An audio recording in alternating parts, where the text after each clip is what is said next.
प्रमाण किती सुंदर आहे. विठ्ठल जळी स्थळी वरला अशी एकही जागा नाही. वासुदेव सर्वमिती स महात्मा सदुर्लभा. याच अर्थाची रामायणाची चौपाई आहे. सिया राममय सब जग जानी करहु प्रणाम जोरी जुग पाणी.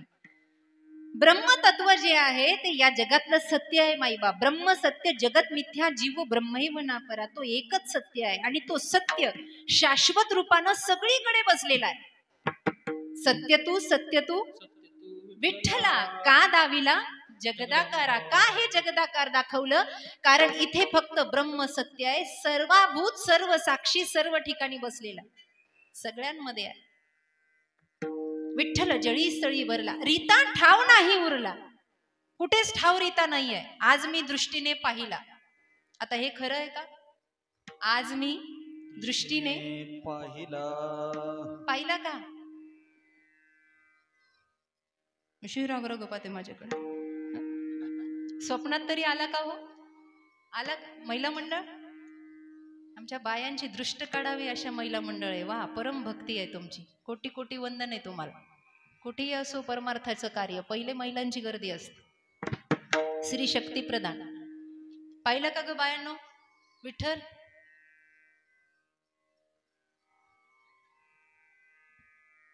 महाराज म्हणतात आम्ही दृष्टीने, आज मी दृष्टीने पाहिला. परोक्ष ज्ञान, अपरोक्ष ज्ञान आणि दृढ अपरोक्ष ज्ञान या तिन्हीचा उजागर भाव ज्यांच्या हृदयात जागा झाला ते वंदनीय महाराज आहे.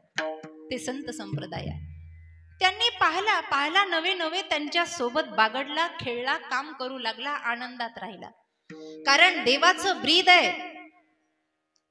काही पर्वकाळ असे आहेत की तिथे गर्दी होते. त्या गर्दी काळामध्ये जर अंतर्भावानं देवाला भजलं तर देवाचं स्वतःचं म्हणणं असं आहे की मला वैकुंठात करमत नाही, मला कैलासामध्ये करमत नाही. मग करमत कुठे? माझे भक्त गाती जेथे. नारदामी नाहम वसामी वैकुंठ योगिनाम हृदयी नवय मद भक्ता यत्र गायंती तत्र तिष्ठामी नारद. पण तो सगळीकडे आहे, फक्त त्याची रूप वेगळी आहे. त्याचंही प्रमाण आलंय वारकरी संप्रदायामध्ये. रूप वेगवेगळी आहे, ठाव मात्र एक आहे. भगवंताची रूप वेगवेगळी आहे. काय प्रमाण आहे ते? अनंत रूपे अनंत वेशे देखिले म्या बाप रखुमा देवीवरू खुन देखिलागे माये. देवाचा देव. त्याची रूप वेगळी. कुणी शंकराला बसतं, कुणी गणपती बाप्पाला बसतं, कुणी परंबा भगवतीला, कुणी माय बाप विठ्ठलाला बसतं. काही लोकांना देव आवडत नाही ते माऊलीला बसतात, तुकोबांना बसतात. आज नागपंचमीचा दिवस आहे, नागपूजा सगळीकडे पाहिलं आम्ही. बघत आलो रस्त्यामध्ये. एवढा भाविक राष्ट्र आहे आपला. प्रत्येक पर्व काळाची उपासना आपल्याकडे केली जाते. म्हणून वारुळ दोऱ्यानं बांधले आमच्या बाया. एकही नागाला बाहेर येऊ देणार आता. सगळीकडे नागपूजा आहे. आणि एक गोष्ट लक्षात द्या, तुम्हाला माहित नसेल, आपले सण प्रत्येक तिथीला येतात. तिथीशिवाय ज्योतिषशास्त्र असं सांगतं आपले भारतीय सण तिथीशिवाय नाही. नागपंचमी कधी येते? पंचमीला. दिवाळीचं लक्ष्मीपूजन कधी येतं? राखी कधी येते? गणपती कधी आहे? चतुर्दशी.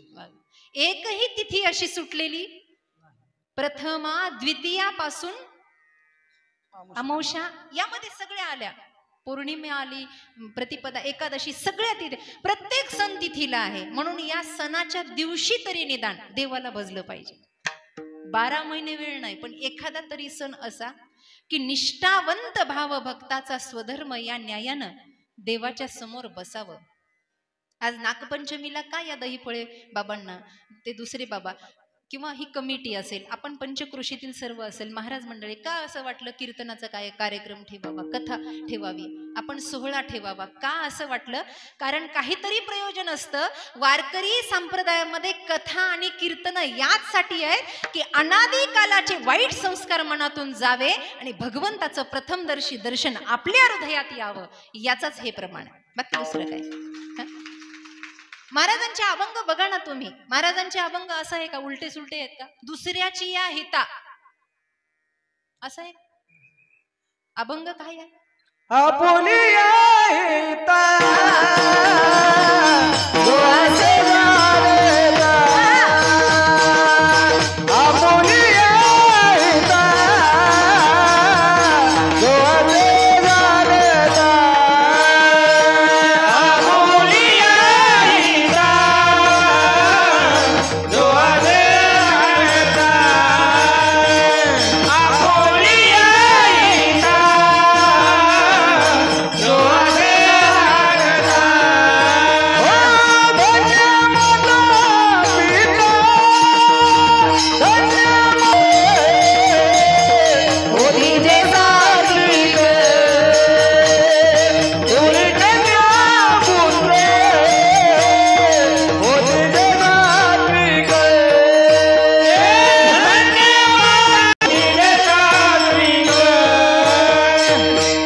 बोलूया. आपलं हित करायचं असेल तर दुसऱ्याचं नाही. दुसऱ्याच्या दारात झेंडा लावायला जायचं, दुसऱ्याच्या झेंड्यावर पंढरपूर करायचं नाही ना. दुसऱ्यानं केलं ते आपल्या फायद्याचं काय. शिव महापुराण किंवा रामचरित्र मानस मध्ये कथा येते, जी परंबा भगवती तिनं 1000 वर्ष तप केलं. कुणासाठी केलं? स्वतःसाठी. दुसऱ्यासाठी नंतर. आधी स्वतःचा उद्धार. आपलं उलट आहे. पैशाच्या बाबतीत आधी कमवून घ्या, परमार्थाच्या बाबतीत नाही, मागे. अहो, परमार्थ असा शिकवतो, ज्याला देवाचं दर्शन झालं तोच जगाला दर्शन करून देऊ शकतो. ज्याच्या जीवनातलं स्वतःच दुःख गेलं नाही तो जगाला काय सुखी करू शकणार आहे. जो आतून पेटलेला आहे, ज्याला संसार काय कधीच कळलं नाही आणि तो जगाला अकलीचे ढोस पाचतोय, काय म्हणतो? अहो, संसारात दुःख आहे, तुझा सुटला का? नाही ना.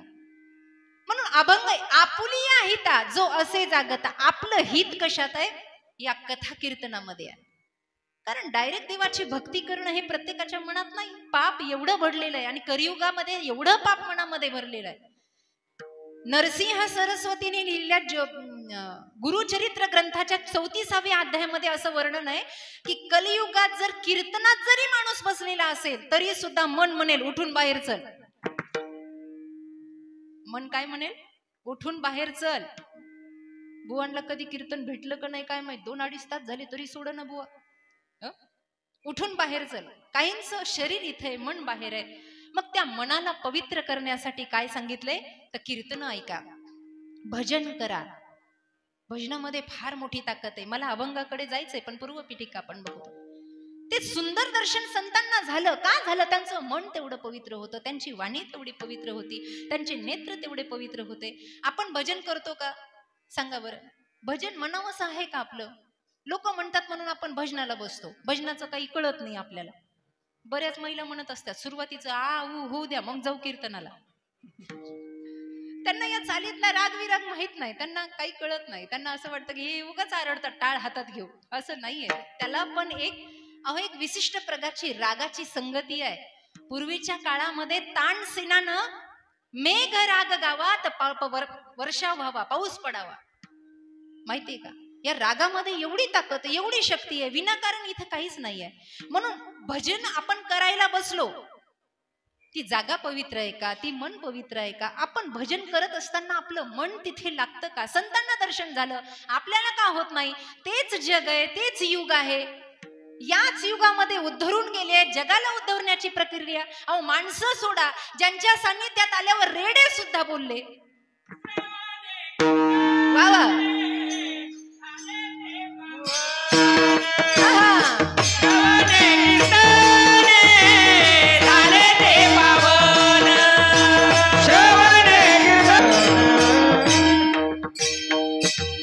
श्रवणे कीर्तने झाले ते पावन.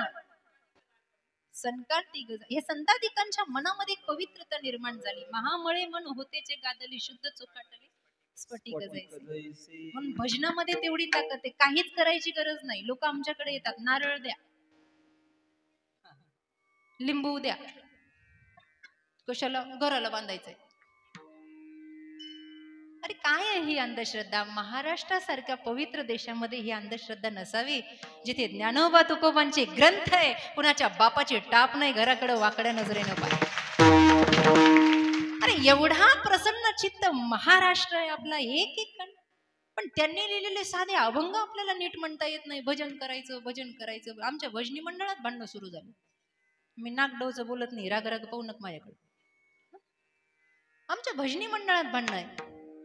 मला आता विनोद करायची सवय. 8-15 दिवसापूर्वी एका गावात कीर्तनाला गेले आणि कीर्तनाला गेल्यावर म्हणलं का हो रावसाहेब दिसले नाही? आता एखादा माणूस नेहमीचा नाही दिसल्यावर विचारतं, म्हणलं का हो रावसाहेब दिसले नाही? लोक म्हणले ते फुगले. म्हटलं फुगले कसं काय? हा म्हणले त्यांचा अभंग रामभाऊने म्हणला म्हणून फुगले. आता अभंग रामभाऊच्या बापाचा आहे का रावसाहेबाच्या? कुणाचा आहे अभंग? संतांचा आहे ना. आमचं महिला मंडळ भजनाला बसलं का माझी गवळण का म्हणली? गवळण कृष्णाची आहे का बायांची? आमचे भांडणं मिटणार. अरे बाबा, या इंद्रियादिकांचे भांडणं, या विकारांचे भांडणं थांबावे म्हणून भजन आहे. आणि भजन एकदा आनंद निर्भय, जेवढा जीवनातला आनंद आहे तेवढा आनंद भजनाशिवाय नाही. प्रमाण सांगितलंय महाराजांनी, जीवनातलं सर्वात मोठं समाधान प्राप्त करून घ्यायचं असेल तर एकच आहे, सदा नाम घोष करू हरी तेने सदा चित्ता, सर्व सुख ल्यालो सर्व अलंकार आनंद निर्भय. सगळ्यात मला सांगा, आनंद उल्हास शांती हे शब्द कुठे शोभून दिसतात? कुठे? राजकारणात, समाजकारणात, श्रीमंतीमध्ये? इथे फक्त परमार्थिक माणूस लागतो. परमार्थिक असला की त्याच्याकडे धन नसू द्या, महाराज म्हणतात आमच्याजवळ काही नाही पण जीवनात आनंद आहे. आम्ही सदैव जवळी येता जाऊ पुढती भिके, कुत्री घर राखती. आमच्याकडे काही नाही तरी परमोच्च कोटीचा आनंद आहे. हा आनंद घ्या माईबाप. हे कथा कीर्तनामध्ये किती तत्वज्ञान सांगितलं, किती ब्रह्मज्ञान सांगितलं, यापेक्षा आम्हाला कळलं काय? यातून आम्हाला घेऊन प्रसाद जायचा आहे काय? आज नागपंचमी आहे, ते दारात जरी निघलो तर हनुमान चालीसा चालू होती. लोकांना वाटतं दर्शन द्या दर्शन द्या. एवढं भीतात लोक का?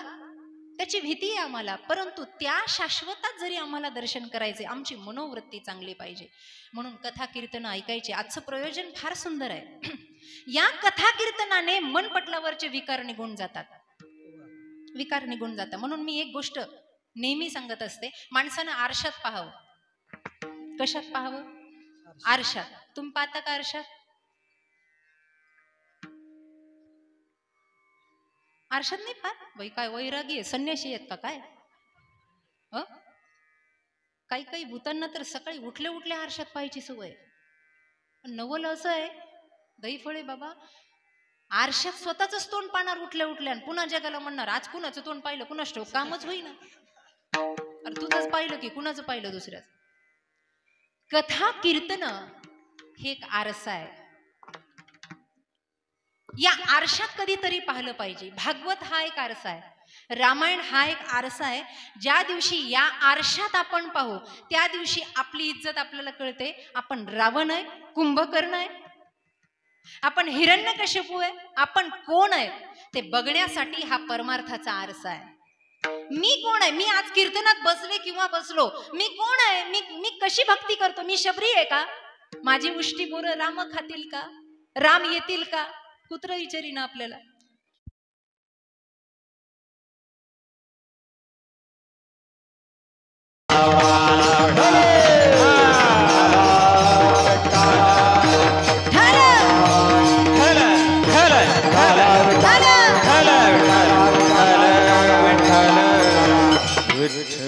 आरशात स्वतःचं मुख पाहिलं पाहिजे. आरसा बरोबर सांगतो किती काळा किती गोरा, काजळ किती लागलं, पावडर किती लागलं. आरशात पाहिलं पाहिजे.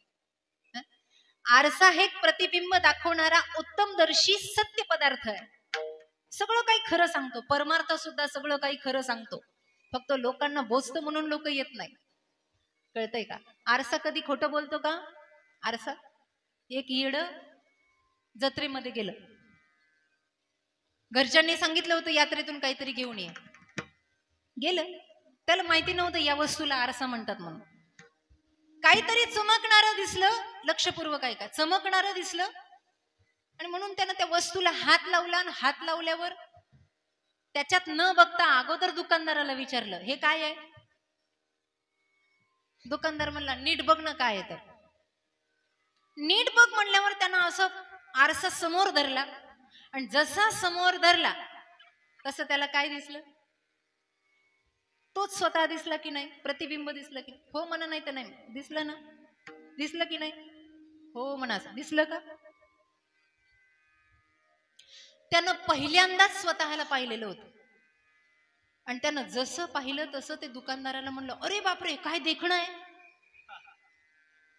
दुकानदाराला म्हणलं काय देखणं आहे म्हणले हे. दुकानदार म्हणले बरोबर आहे, गोळ्या संपलेल्या दिसतात. आणि मग त्यानं दुसरा प्रश्न दुकानदाराला केला, भाऊ हे रावसाहेब कितीला दिले? आरसा नाही म्हणलं. हे रावसाहेब घ्यायचे का शामराव घ्यायचे? रावसाहेब नाही इथं बसलेले, उगा राग यायचे. हे रावसाहेब कितीला दिले? दुकानदार म्हणला फुकट घेऊन जा. हे रिकामा डोक्याला ताण नको म्हणले, येडं दिसतंय, पैसे नको देऊ, घेऊन जा. आता गंमत अशी झाली, तो आरशात बघायचा, त्याला स्वतःचीच प्रतिकृती दिसायची. ते डोक्याला हात लावलं की आरशातलंही डोक्याला हात लावायचं. यानं नाकाला हात लावला की आरशातलंही नाकाला हात लावायचं. यानं कान खाजवला की आरशातलंही कान खाजवायचं. मग यानं सगळ्या क्रिया करता करता असं केलं तर आरशातलंही असं करतोय. आणि मग हे म्हणलं काय काळजी आहे याला माझी, बायको विचारीना जेवलं का नाही म्हणून, पण हे विचारतंय जेवलं का म्हणून. काही करायचं पण याला घरी घेऊन जायचं. दुकानदाराला म्हणला जाऊ का? तो म्हणला पहिले जा, थांबू नको. त्यानं तो आरसा घेतला आणि घराकडे पळतच निघला. बरं जाताना तरी गुपचूप जावं, त्या आरशात असं मान हलवतं की ते पुढचंही मान हलवतं. म्हणायचं चला आपल्या घरी, ते आरशातलं म्हणायचं चला आपल्या घरी. आवाज याचा होता पण क्रिया समोरच्याची होती. असं करत करत घराच्या जवळ आलं आणि म्हटलं स्वतःच्याच मनाला, काही झालं तरी हे रामभाऊ, हे रावसाहेब कोणाच्या हाताला लागू द्यायचे नाही. हे एवढेच असे आहेत की माझी काळजी घेतात. कोण? आडगळीच्या खोलीत गेला आणि आरसा लटकवला आणि त्याच्यावर पांघरून टाकलं. घरातले इकडे तिकडे गेलं का तासन तास त्याच्याशीच बडबड करत बसायचं. आज बाळूच्या माईने असं केलं, बापाने असं केलं, माईने तसं केलं, वगैरे वगैरे. त्याच्याशी गप्पा, राजकारणाच्या गप्पा, तासन तास त्या आरशात बघून बोलायचं. त्याला कळत नव्हतं मीच आहे म्हणून. आरसा हे प्रतिबिंब दाखवतो. बायकोच्या डोक्यावर परिणाम झाला. ती म्हणली हे येडं आडगळीच्या खोलीत जाऊन काय करते? इतके दिवस तर जात नव्हतं, आता गेलं तर तासन तास बाहेर निघत नाही, करते काय? म्हणून हे बघण्यासाठी तिनं विचार केला एक दिवस तरी या खोलीत जायचं, गेलं पाहिजे. हे कामाला गेलं आणि तिनं कुलूपच तोडलं महाराज. जसं कुलूप तोडलं तसं त्या खोलीमध्ये आली. सगळी खोली पाहिली, कुणासोबत बडबड करताय, माणूस दिसेना, कुणी दिसेना. हे वेडं झालं की काय, काय झालं माझ्या नवऱ्याला नेमकं?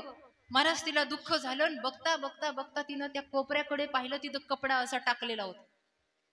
आणि जशी जोरात गेली तो कपडा असा सरकन ओढला आणि जसं ओढलं त्या आरशात तिनं पाहिलं, ती मोठ्यानं आरडली, आत्या! सासू म्हणली काय ग? तुमच्या पोरानं बघा कोणती सटवी आणून ठेवली म्हणली. कोण होता आरशात? मोठ्यानं आरडली. आता सासूलाही दम निघे ना. ती म्हणली नेमकं पोरानं काय कारणामं केलं? तिनं हातातलं काम टाकलं आणि सुनाला म्हणली सरक सरक बाजूला, मला पाहू दे कोण आहे तर, कशी आहे मला पाहू दे, तुझ्यापेक्षा देखणी आहे का मला पाहू दे. तिनं सुनाला लोटलं आणि म्हातारीनं आरशात पाहिलं. अगं बाई म्हणली तरणी तर आणायची, यानं म्हातारी आणली.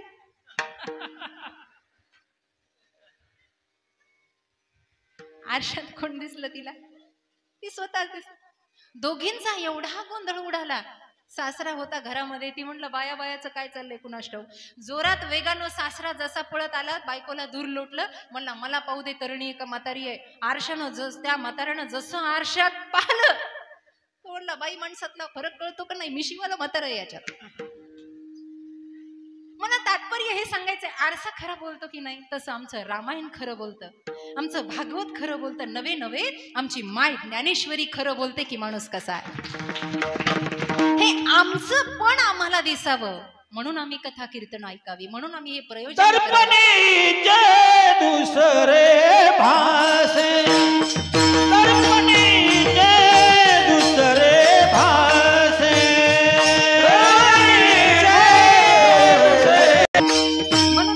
धन्य करण्यासाठी या आरशात बघावं, याच्यात उजळून बघावं, प्रतिबिंब स्वच्छ बघावं, यासाठी हे सर्व आहे. नरहरी महाराजांचं प्रमुख प्रयोजन शिवाची आराधना होतं. मायबाप एवढी काटेकोरपणे आराधना कशी करावं हे संतादिकाकडून शिकावं. त्यांनी संपूर्ण समर्पण केलं. समर्पण. आज नागपंचमी आहे, आता श्रावण मास आजपासून प्रारंभ झाला. आज पहिला श्रावणी सोमवार आहे. आता महिनाभर महादेवाचं तोंड दिसत, पुढच्या महिन्यात गणपती. लगेच देव बदलतो की नाही आपण?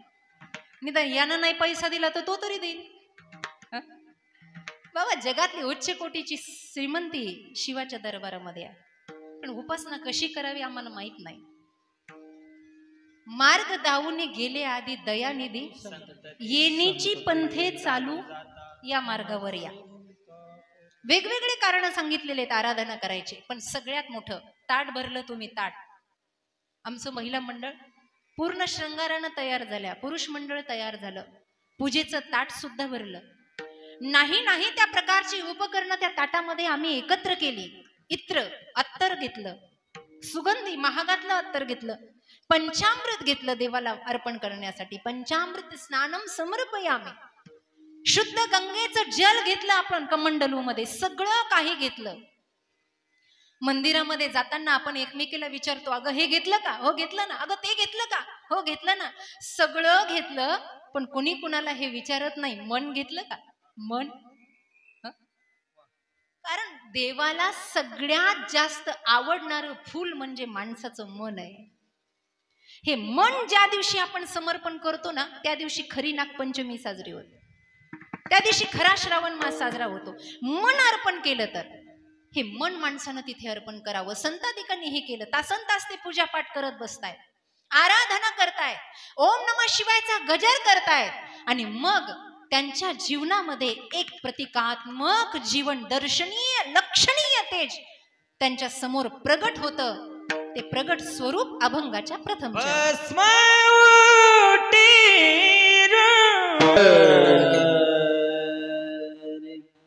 काय सुंदर स्वरूप दिसलं.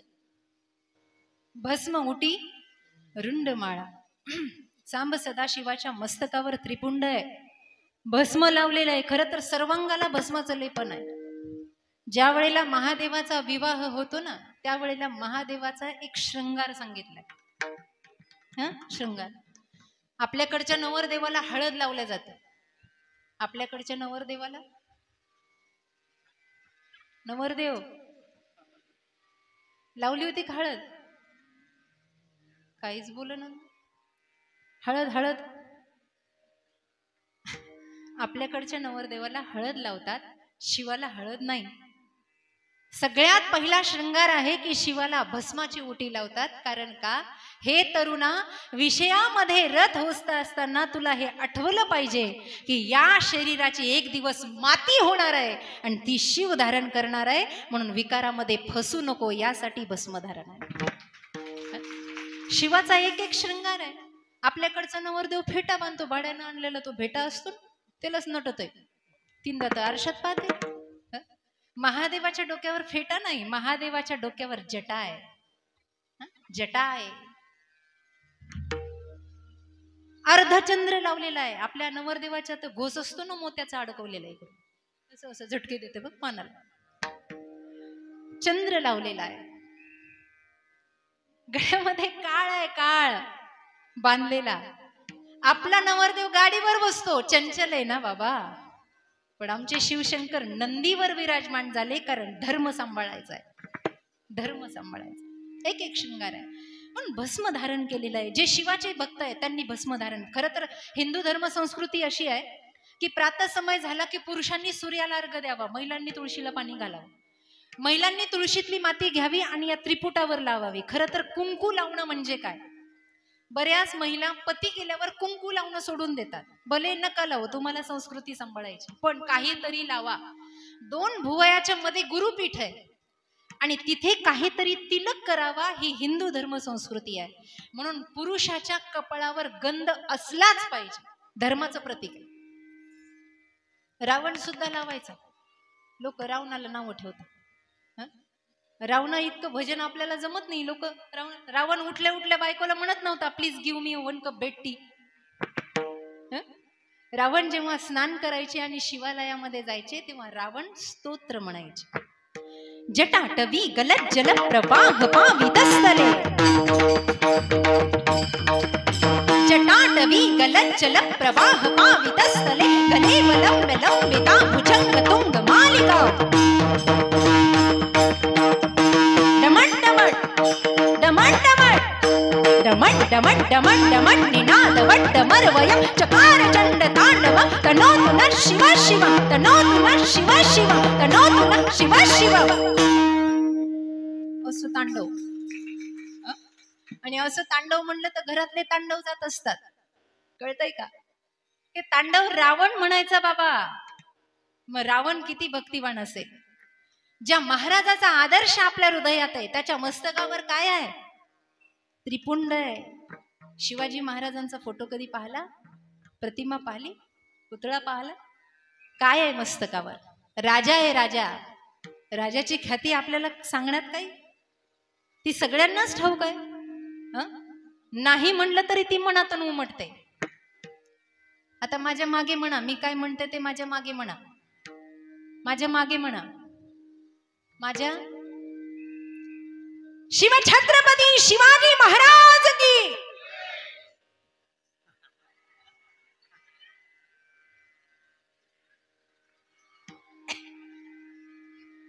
हे असं आहे. कसं कीर्तन करावं?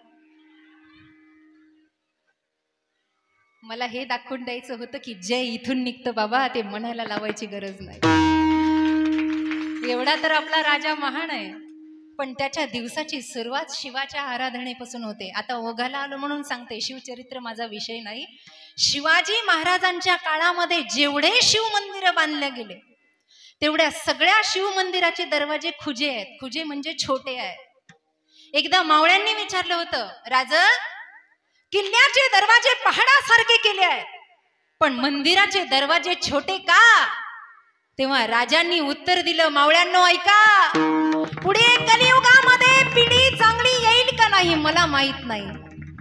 जगामध्ये श्रीमंतीचा एवढा अभिमान राहील की कुणी कुणाच्या समोर झुकेल की नाही मला माहित नाही, पण जगातला माणूस कुठेतरी नाही झुकला तरी माझ्या महाराष्ट्रातला माणूस शिवासमोर झुकावा म्हणून दरवाजे छोटे बनवले.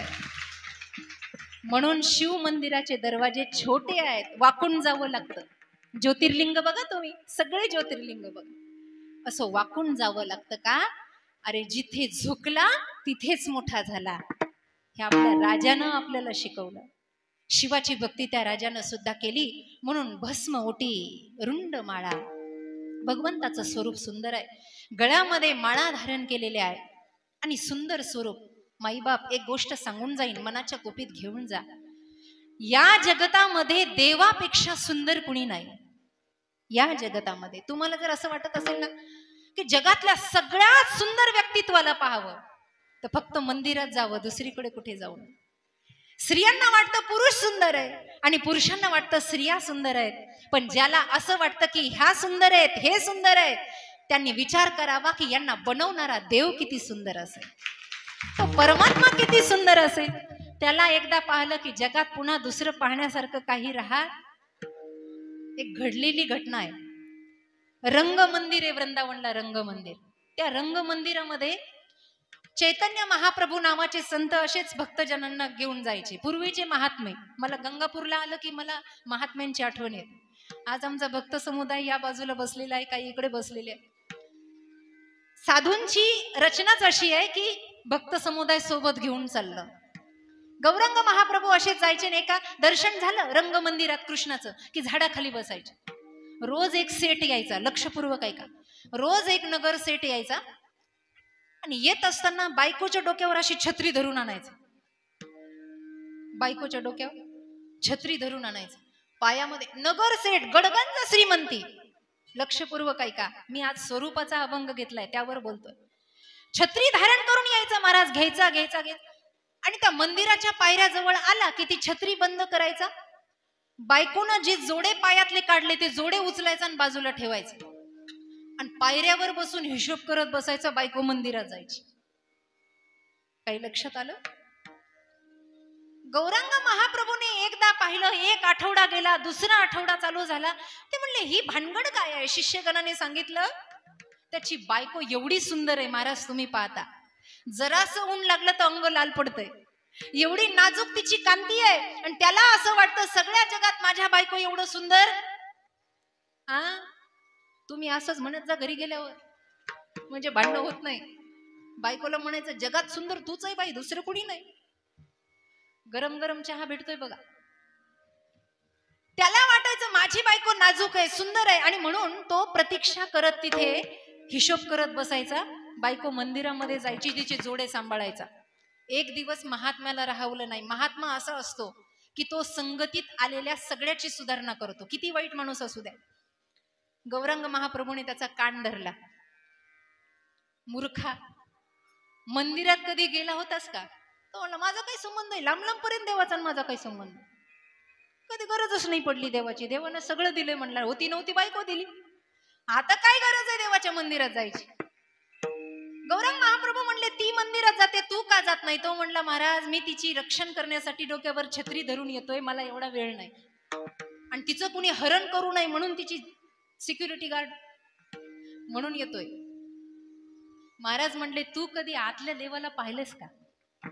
तू कधी आतल्या देवाला पाहिलंय का? तो म्हणला नाही पाहिलं. महाराजांना राग आला, महाराजांनी तोंडात ठेवून दिली. गालात लागल्यावर त्यांना कारण विचारलं. महाराज म्हणले आत जाऊन बघ, एकदा जर आतल्याला पाहिलं ना तर पुन्हा बाहेरचं पाहण्याची इच्छा राहणार नाही. फक्त आतल्याला पहा. जसा राग आला तसा दुडू दुडू धावत आतमध्ये गेला, आणि देवही एवढा आगाव आहे, महिनाभर येणाऱ्याला दर्शन देत नाही, पण अर्धा तासात काही काही लोक देवाला प्रसन्न करतात. कारण का? मन. त्याला एवढा राग आला, तो म्हणला दे बरं दर्शन, माझ्या बायकोपेक्षा तू सुंदर आहे का बघू दे मला. एवढा लख प्रकाश पडला, आणि एवढी सगुण साकार सुंदर मूर्ती त्याच्या समोर उभा राहिली. त्यानं जसं पाहिलं, चरित्र असं सांगतं त्या दिवशीपासून तो घरीच गेला नाही. तो वेडा झाला महाराज, वेडा झालो, वेडा झालो, एवढा तृप्त होऊन गेला. पण आज तुम्ही घरी जा, नाही तर मोरच्या आळंदीला येईल. सांगायचं तात्पर्य काय? त्याचं स्वरूप सुंदर आहे. काय त्याच्या स्वरूपामध्ये? अभंगाच्या दुसऱ्या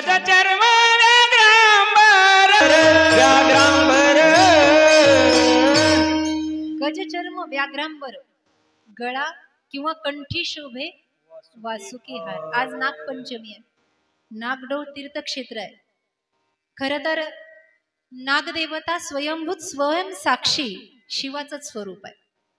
शिवाला धारण करण्यासाठी तो नाग तिथे, काही लोक त्याला शेष म्हणूनही पुजतात. खरं तर नागपंचमीची कथा, आजची कालिया दमनाची कथा सांगितली जाते काही ठिकाणी, की भगवंता त्या शेषावर उभा राहिले, कालियाचं मर्दन केलं. यमुनेच्या डोहातलं जल त्या कालियानं अपवित्र केलं होतं. परंतु तोच जर महाकाय शंकराची विभूती घेऊन आला, तो ती नागदेवता म्हणून या जगात पूजल्या गेला. तुम्ही जेवढं त्याला स्मराल, जेवढं त्याला भजाल, तो आपल्या पाठीशी राहतो. काही काही ठिकाणी स्वयंभू महादेवानं नाग बनून भक्तांना दर्शन दिलेलं आहे. पण काहींना जर त्याची भीती वाटत असेल की नाग निघाला मग काठ्या घेऊन लोक पळतात, असं करू नका. फक्त एका ऋषीचं नाव घेतलं ना की नागदेवता जाग्यावर स्थिर होते. आस्तिकाय नमः. 9 नागकन्या आहे. जरत्कारु जरत्प्रिया मनसा सिद्ध योगिनी, वैष्णवी नाग भगिनी नागेश्वरी तथा जरत्कारु प्रिया आस्तिक माता. अशा 9 जणी आहे. या 9 जणीपैकी एकीचं जरी नाव घेतलं तर शास्त्र असं सांगतं की नाग आपल्या वंशाला सुद्धा स्पर्श करत नाही. लक्षात घ्या. खरं तर प्रत्येक प्राण्याला जवळ केलंय, प्राणी मात्रावर दया केली प्रत्येक अवतारामध्ये देवाने. ते याच्यासाठी की मनुष्याला शिकवायला की बाबा हे प्राणी सुद्धा सद्गतीला जाऊ शकतात चांगल्या संगतीत आल्यावर. म्हणून नाग असेल, नंदी असेल, गरुड असेल, उंदीर असेल, मोर असेल, वाघ, सिंह, हत्ती, तुम्ही बघा प्रत्येक देवतानं एक एक पशु, एक एक प्राणी निवडलाय. तो याच्यासाठी की माणसाचं डोकं जाग्यावर यावं. का चांगल्या संगतीत गेल्यावर हे सुधारतेत बाबा, माणसं का नाही सुधारायची? हे असं आहे. म्हणून सगळ्या गोष्टी जागृत करण्यासाठी आहे. आज नागपंचमीचा दिवस आहे, शिवाची कथा ऐकावी म्हणून एक शिवचरित्र मी आपल्यासमोर मांडणार आहे. त्या अगोदर विठोबा रुक्माईचं भजन घेऊ. विठोबा रुक्माई, विठोबा रुक्माई, विठोबा रुक्माई. शिवलीलामृत ग्रंथातील सुंदर कथा चिलिया बाळाची आपल्याला ऐकायची आहे. आज श्रावण सोमवाराचा, श्रावणातला पहिला सोमवार आहे. मनुकृत ग्रंथ आहे पण आख्यान खूप छान आहे. ते मी आज या व्यासपीठावर आपल्याला सांगणार आहे. पण तत्पूर्वी कोणतीही कथा ऐकण्यासाठी मन स्वच्छ लागतं. ते मन साफ करण्यासाठी भजनाचा झाडू मारूया. सर्वांनी वरती हात करायचे, सर्वांनी. काही काही एकच केलेत निवडून आल्यासारखे.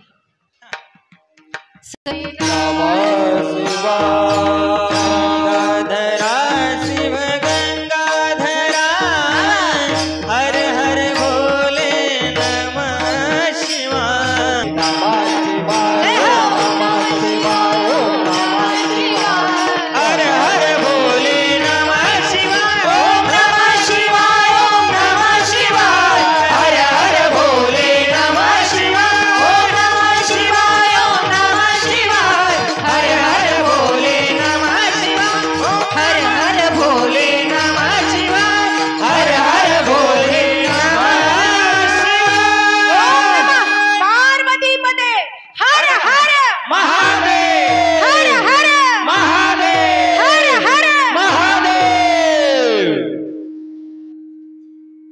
इतकं वाटतंय ना. याला म्हणतात कीर्तन आणि भजन. असं जर तुम्ही केलं ना, मनातले सगळे दुःख, बस हे करणं महत्वाचं आहे. आता जे केलं, डोळ्यातून पाणी वाहू द्या, रडा. जगासमोर रडल्यापेक्षा त्याच्या समोर रडा. जगात कुठेच तुमचं शंका समाधान झालं नाही, खूप दुःख आहे, खूप दुःख आहे. एक बिल्वपत्र त्याला अर्पण करा, एक लोटाभर पाणी घ्या आणि लोटाभर पाणी अर्पण करताना फक्त सगळं जग विसरून त्याला धारण करा. ओम नमः शिवाय. जगात कोणतंही दुःख जीवनात राहतच नाही. जिसके सिर पर भोले का हात है उसे डरने की क्या बात है बाबा. जगातलं सर्वात मोठं समाधान. सर्वात. चांगुना आणि चिलिया, श्रेयाळ आणि चांगुना हे पती पत्नी आहे. ऐका, खर तर वारकरी संप्रदायामध्ये मनोकृत ग्रंथ सांगितले जात नाही, पण आपण सगळे शिवभक्त या ठिकाणी विराजमान आहात. आणि आळंदीवरून माऊलींच्या दरबारातून सिद्धेश्वराचा प्रसाद आणलाय आपल्यासाठी. कारण या चारही भावंडांच्या जिथे जिथे समाध्या आहे तिथे तिथे शिवलिंग आहे. बघा तुम्ही, आदिनाथ उमा मच्छिंद्रा लाधले तेची प्रेम मुद्रा पूर्ण कृपा केली. असं आहे बाबा. मूळ सुरुवात तर इथूनच प्रारंभ आहे. हे माहेर घर आहे वारकऱ्याचं. श्रेयाळ राजा होता आणि चांगुणा त्याची पत्नी होती. प्रगाढ शिवभक्ती, गडगंज संपत्ती. पती पत्नींचा विवाह झाल्यापासून त्यांनी संकल्प केला होता, बायको प्रेमळ असावी, मितभाषी असावी आणि परमार्थामध्ये नवऱ्याला साथ देणारी असावी, तर ती तिच्या कुळाचा उद्धार करते. लोक म्हणतात मुलीचं लग्न केलं की 42 पिढ्यांचा उद्धार आहे, पण केव्हा ती पतीशी समर्पित असेल तर. ती जर व्यभिचारिणी झाली तर ती तिच्या संपूर्ण पिढ्यांना नरकात घालते. चांगुणा ही उत्तम पतिव्रता होती. तिनं तिच्या पत्नीला त्या पतीला विवाहाच्या पहिल्याच दिवशी सांगितलं, ऐका, मीही शिवभक्त आहे, आपणही शिवभक्त आहात. आपल्या दोघांनाही पैशाची कमी नाही, संतती तर पुढे भोलेनाथ देणारच आहे. आपण एक संकल्प करूयात. काय? दारात आलेल्या अतिथीला कधीही निर्मुख जाऊ द्यायचं नाही. त्यानं कपडा मागितला, कपडा द्यायचा. त्यानं अन्न मागितलं, अन्न द्यायचं. त्यानं अर्थ मागितला, अर्थ, पैसा द्यायचा. त्यानं मनुष्यबळ मागितलं, मनुष्यबळ द्यायचं. काही ना काहीतरी त्याला द्यायचं, पण आलेल्या अतिथीला निर्मुख म्हणजे खाली हाताने जाऊ द्यायचं नाही. राजा राणी होते, संसार करायला लागले. बराच काळ हा त्यांचा संकल्प नीट चाललेला होता. लग्नाला 5-6 वर्ष झाले, पण मूलबाळ होत नव्हतं. एक दिवस श्रेयाळ आणि चांगुणा शिवलिंगाच्या जवळ बसून रडायला लागले. भगवंताच्या आशीर्वादानं कुस पावण झाली आणि एक सुंदर मुलगा पोटी जन्माला आला, ज्याचं नाव चिलिया असं ठेवलं. सुंदर बाळ जन्माला. पण एवढ्या आधी व्याधी उपाधीत सुद्धा घरातला संकल्प तुटला. वारकरी पण पक्के असतात, वारकऱ्याच्या घरातला संकल्प कधी तुटत नाही. बायकोला माहित असतं हे जास्त कमवत नाही, पण हे जेवढं कमवतं तेवढं इमानदारीतून कमवतं. म्हणून वारकऱ्याच्या बायका या धनधान्यानं भरपूर जरी नसल्या तरी मनानं श्रीमंत असतात. भाजी भाकरी वारकऱ्याला खाऊ घाला. मला संकल्प मोठा होता. संकल्प चालू झाला, कैलासाचं सिंहासन डगमगू लागलं. जेव्हा मृत्यू लोकामध्ये एखादा भक्त आराधना करतो ना, तेव्हा त्याचं व्यासपीठ हलतं, त्याचं आसन हलतं. पार्वतीनं विचारलं महादेवाला, बोले शंकरा, एवढे ते दोघं पती पत्नी भक्ती करता, भजन करता, तुम्ही त्यांना दर्शन का देत नाही? तेव्हा महादेवानं सांगितलं, उमा, पार्वती, ऐक, नुसतं भजन करून भक्ती करून मी कुणाला दर्शन देत नाही. मग ज्या वेळेला मी परीक्षा घेतो, माझ्या परीक्षेत तो भक्त खरा उतरतो, त्या दिवशी तो माझा असतो. कारण बऱ्याच लोकांना परीक्षेच्या वेळेला पळून जायची सवय, पेपरच द्यायचा नाही आणि पुन्हा देवाच्या डोक्यावर खापर फोडायचं. हा देव आपल्या कामाचा नाही. परीक्षा दिली पाहिजे. बरेच लोक म्हणतात भजन करताना देवाने अडचणी कशाला आणाव्या. अरे, ज्या दिवशी भजनात अडचण येते ना, त्या दिवशी समजावं भजन खरं आहे. भजनात अडचण आली, उपासनेमध्ये अडचण आली, सर्दी झाली, एखादा नियम केला, रोज हरिपाठ घ्यायचा, 4-5 दिवस घेतला आणि तापच आला, समजायचं हरिपाठ चांगला चाललाय. ताप आला म्हणजे चांगलं चाललंय, विघ्न नाही म्हणजे अजून पक्क. वारीमध्ये विघ्न आलं समजायचं वारी या वर्षीचीच पक्की आहे, आतापर्यंतच्या वाऱ्या खोट्या. विघ्नाला पार करून जो वारीपर्यंत पांडुरंगाच्या जातो, वारी वारी जन्म मरणाची वारी. श्रेयाळ चांगुनाचं आतापर्यंत चांगलं चाललं होतं, पण आता भगवंतानं मनावर घेतलं. म्हणले पार्वती तुझी इच्छा आहे ना यांना दर्शन द्यायची? हो मी करतो म्हणले, काय करायचं ते. 5 वर्षाचा झाला होता चिलिया, 5 वर्षाचा. दरबार भरलेला होता, राजा त्याच्या कामकाजाला लागलेला होता. चिलिया अंगणामध्ये खेळत होता आणि चांगुना पाकगृहामध्ये होती, स्वयंपाकगृह. आलेल्या अतिथींना भोजन करण्यासाठी खूप पाहुणे आले होते त्या दिवशी. आणि पाहुण्यात पाहुणा बरोबर 11:15 दारात आवाज आला, माई भिक्षाम देही माव. दारात आवाज खणकणारा होता आणि चांगुणेनं हातातलं सगळं काम टाकलं, दारात येऊन उभा राहिले. दारातल्या अतिथीला तिनं जे पाहिलं ते रूप इतकं विचित्र होतं. डोळ्यामध्ये ओडस होता, त्याच्यातून पू गळत होता, डोक्यावरच्या जटा विखुरलेल्या होत्या, अंगाचा वास येत होता, पायामध्ये खडावा होत्या, हातामध्ये दंड होता, व्याघ्र चर्म परिधान केलेलं होतं, काखेतून पायापर्यंत लटकणारी झोळी होती, अक्राळ विक्राळ दात पसरलेले होते. बघायला गेलं तर कोणत्याच स्वरूपानं त्याच्याकडे पाहावंसं वाटत नव्हतं, एवढा विचित्र अवतार महादेवानं धारण केलेला. आणि आवाज दिला, चांगुणे अगं मध्यान्ह काळ झालाय आणि याचक तुझ्या दारात आहे, खाऊ घालशील की नाही? चांगुणीला विचित्र काय आणि सुंदर काय, तो अतिथी होता. चांगुणा म्हणली, बाबा माझं काहीतरी पुण्य तुम्ही दारात आलात. तिला वाटलं कुणीतरी भनंग आहे, भनंग. दत्तात्रयाच्या एका रूपाला भनंग म्हणतात.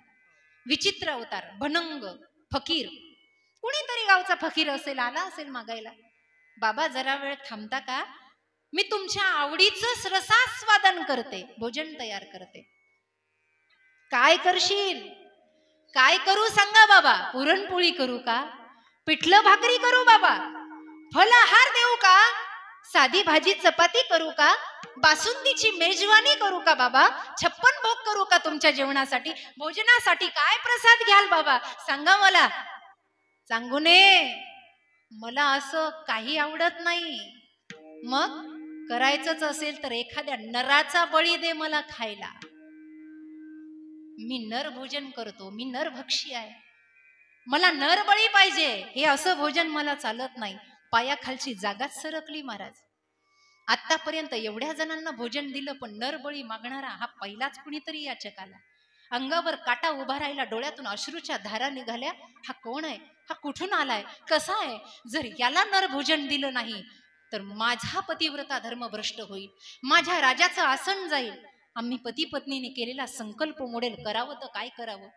बराच वेळ चांगुना काही बोलतच नाही, काही बोलत नाही, निस्तब्ध उभा आहे.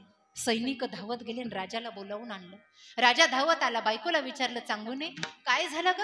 अहो बघा ना, हा कुणीतरी याचक आहे, नर भोजन मागतोय, कुणीतरी माणसाला कापायचंय आणि याला शिजवून घालायचंय. हा विचित्र प्राणी कसा दारात आला? आपलं काय पापाडवं आलं म्हणून याला आता माणसाचा बळी द्यायचा? डोळ्यातून अश्रूच्या धारा निघाल्या. कुणाला कापायचं? आतापर्यंत एक सुद्धा पशु सुद्धा बळी दिला नव्हता श्रेयाळाच्या राज्यात. लोक बकरं कापतात ना, एक सुद्धा प्राणी बळी दिला नव्हता. एवढं चांगलं राज्य होतं. श्रेयाळाच्या डोळ्याला पाणी आलं, ढसढस रडायला लागला आणि त्यानं त्या साधूचे पाय धरले. बाबा आता दुसऱ्याला तर कापू शकत नाही, मी झोपतो खाली. चांगुने माझ्यावर सुरा चालव, माझं मांस दे या बाबाला खायला. चांगुणेनं म्हणावं, अहो पती गेल्यावर बाईचं जीवनात राहतं तरी काय? मला माहिती माझ्या नंतर या राज्याला तुमची गरज आहे, मी झोपते खाली, माझ्या घशावर सुरा चालवा, माझा बळी घ्या, पण तुम्ही जगा. नवऱ्यानं म्हणावं मी मरावं, बायकोनं म्हणावं मी मरावं. तेवढ्यात साधू बोलला, थांबा, अरे मला विचारा ना कुणाचं मांस पाहिजे. मला ना श्रेयाला तुझं मांस पाहिजे, ना चांगुने तुझं मांस पाहिजे, मला 5 वर्षाच्या बाळाचं मांस पाहिजे. अनेक वर्षाच्या नवसानं उपासनेनं जो श्रेयाळ आणि चांगुनेच्या पोटी चिलिया आला होता ना, त्या चिलियाचं मांस मागितलं या साधूनं. न द्यावा तर संकल्प तुटेल. भक्त असा असतो की तेने हा जीव दिला दान. म्हणून तुकोबाची भक्ती यशाच्या शिखरापर्यंत गेली. नवे नवे महाविष्णूचा अवतार सखा माझा हे संतत्व देवत्वाला पोहोचलं. कारण का बलिदानच करून टाकलं. घे तुला काय घ्यायचं ते. चांगुणा आणि श्रेयाळ एका बाजूला गेले आणि त्यांनी विचार केला, ऐका, देवाच्या नवसानं बाळ भेटलंय ना, देवालाच देऊन टाकू. असं समजू की देवच आलाय आपल्या दारात. आणि देवच होता बाबा. झालं काय, खेळत होता अंगणामध्ये चिलिया, खेळत होता. आईनं आवाज दिला, बाळ चिलिया. मला सांगा त्या ममत्वाचा आवाज कुठून निघाला असेल, कसा निघाला असेल. ज्या आईला ठाऊक आहे की बाळ दुडू दुडू धावत आलं की त्याचं मुंडकं तोडायचंय, त्याला मारायचंय, काळजाचा तुकडा कापायचा आहे, त्या आईने आवाज कसा दिला असेल. ए चिलिया, अरे तुझ्याशिवाय हा याच भुकेला आहे. आपल्या खानदानाचा, आपल्या वंशाची परंपरा टिकवायची असेल तर माझ्या बाळा धावत ये रे. अरे भोलेनाथाला तृप्त करायचं असेल तर माझ्या बाळा धावत ये रे. ममत्वाचा पाजर फुटला होता. स्तनातून दुधाच्या धारा निघाल्या, अश्रूच्या धारा डोळ्यातून निघाल्या आणि दुडू दुडू चिलिया धावत आला. जसा आला तसाच आईच्या चरणी लोटांगण केलं. सुसंस्कारी बालक होता. आई कशाला बोलवलं, अरे बाळा माझ्या काळजाचा तुकडा आहेस, पण या बाबाला तुला खायचंय रे, तुझं मांस शिजवायचंय. आई जर माझं मांस या बाबाला आवडत असेल ना तर मी आताच शंकराच्या समोर झोपतो. आई ते बाळ होतं पण सुसंस्कारी होतं, देवत्व होतं. चिलियानं 5 वर्षाच्या कसलाच विचार केला नाही माईबाप, आणि झोपला चिलिया, झोपला. पुन्हा पुन्हा चांगुना त्या साधूला वळून बघायची की एकदा तरी हा नकार दे. बाबा पुन्हा एकदा विचार केला, नवसानं झालंय हो, मला माहित नाही चांगुने, आता जर दिलं नाही तर मी असा निघून जाईल. सुरा घासून घेतला दगडावर पाणी टाकून. आजूबाजूला प्रजा उभी राहिली, बाळाला झोपवलं. श्रेयाळ एकदा बाळाला मिठी मारतोय, उचलून घेतलं, हृदयाला लावलं. बाळ माझं बाळ मला पुन्हा कधी दिसेल की नाही. जे देवाच्या नवसानं भेटलं. ज्या आई बापाला लेकरं शिक्षणासाठी बाहेर जातात, 4 दिवस लेकांशिवाय करमत नाही, त्या श्रेयाळ आणि चांगुनांनी लेकरू कसं कापलं असेल. ही काही कुठली वसा आणि वारसा घेणारी भाकड कथा नाही, ही याच भारतात घडलेली कथा आहे. श्रद्धा ठेवा. सुरा कापलेला, तो घासलेला समोर आणला, चकचकीत. चिलिया बाळ घाबरला नाही, असा निश्चित पडून राहिलेला आहे आणि घडोघडी स्मरण करतोय, ओम नमः शिवाय, ओम नमः शिवाय, ओम नमः शिवाय. जसा सुरा घेतला तसाच मानावर टाकला. धड आणि मुंडकं वेगवेगळं झालं. चांगुनेला वाटलं कधीतरी हा साधू गेला ना की मुंडकं जवळ घ्यावं आणि हृदयाशी धरून एवढं रडावं, कारण काळजाचा तुकडा आहे. म्हणून ते मुंडकं तिनं घेतलं आणि एका टोकरीच्या खाली झाकून ठेवलं. साधूनं पाहिलं आणि विचारलं, मुंडकं कुठे आहे? त्याच्या मेंदूचा मांस मला खायचंय, मला त्याच्या धडाचा भाग नको, मला नैवेद्य त्याच्या मुंडक्याचा हवाय. काय म्हणावं या बाबाला. परडी खाली झाकून ठेवलेलं ते मुंडकं, ते शीर आणलं. बाबा हे खायचंय तुम्हाला? हो, पण ऐक, असं लगेच शिजवायला टाकायचं नाही, मग याचं कांडण करायचं, याला उखळात टाक, ओव्या म्हण, आणि जर तुझ्या डोळ्याला पाणी आलं तर अशाच असा निघून जाईल. कोणती माय या जगातली लेकराच्या बोटाला ठेच लागली तर आईच्या डोळ्यातून पाणी येतं, जिला कांडण करायचंय. श्रेयाळाला ती म्हणू लागली, सगळं संपलं, आता बाळ गेलं ना की आपण सुद्धा जीव देऊन टाकायचा, आता सगळं संपलं. त्या उखळामध्ये तिनं कांडण करायला प्रारंभ केला. माईबाप ओव्या गाय लागली गळ्यावर. त्या ओव्यामध्ये ती म्हणते, बाळा माझ्या पोटी नसता जन्माला आला तर बरं झालं असतं. 5 वर्ष मी तुझी वाट बघितली, मग माझी कूस पावन झाली. नवसानं आलास रे, पण कुण्या या साधूनं तुला भक्षण करण्यासाठी मागितलं. चिलिया, या पापिनीच्या पोटी पुन्हा कधी येऊ नको. ओव्या गाय लागली. कांडण झालं, मांस घेतलं, रक्त बंबाळ उखळ झालं. एक मोठं बहुगण पातीलं घेतलं, त्याच्यामध्ये पाणी भरलं आणि ते मांस शिजवलं. 12ची वेळ झाली, मध्यान्ह काळ झाला. ताट वाढायला घेऊ का बाबाला विचारलं. बाबांना सांगितलं हो. हात धुतले जेवायला बसला बाबा. मनातल्या वेदना असह्य होत्या. ताट वाढताना हात थरथरत होता. माझ्या लेकराचं मांस वाढायचं, याला कोण्या प्रांतातून आलाय हा नरभक्षी. माझा शंकर याला माफ करणार नाही. म्हणून मनातल्या मनात असह्य होणाऱ्या वेदना. ताट वाढलेलं होतं माई बाप, पण तो साधू शांत बसला नाही. चांगुने, तुझ्या घरात हीच पद्धत आहे का? पाहुणा आल्यावर एकटाच जीव घालायची? मग तुझ्या नवऱ्यालाही ताट वाढ. बापानं लेकाचं मांस खावं काय? पण धर्म आमचा भ्रष्ट होईल, या धर्मासाठी या भारतीय संस्कृतीत अनेकांना बलिदान केलं. आमचा धर्म जाऊ द्यायचा नाही. श्रेयाळ म्हणला बायकोला, ताट वाढ. रांगोळ्या काढल्या, दिवे लावले, ताट वाढली. लेकराचं मांस ताटात आहे. बाप जेवायला बसला. बाबा, आता तरी पाणी फिरवा आणि सुरुवात करा. पाणी फिरवलं, पण घास घ्यायचा कसा? साधू घास घेत नाही. चांगुनेनं हात जोडून विचारलं, आता तर सगळं घेतलं, आता तरी खा ना बाबा. मी खाऊ शकत नाही तुमच्या घरचं. का? ज्याच्या घरी संततीत नाही ते निपुत्रिक असतात, आणि संन्याशी निपुत्रिकाचं अन्न खात नाही. मी तुझ्या घरचं अन्न खाऊ शकत नाही. आता मस्त दगडावर आपटावं अशी अवस्था झाली. धाय धाय चांगुना श्रेयाळ रडतायत. बाबा, आता काय करावं? आता एक करा, अन्न तर तुम्ही घेत नाहीये, आता आमचा जीव घ्या बाबा. आणि असं म्हणून त्या दगडावर मस्तक आदळू लागली चांगुना. त्याच वेळेला भोलेनाथ शिवशंकरानं आपलं रूप प्रगट केलं, तेजोमय रूप प्रगट केलं आणि सांगितलं, अगं भक्तीत परीक्षाच झाली नाही तर ती भक्ती कशी?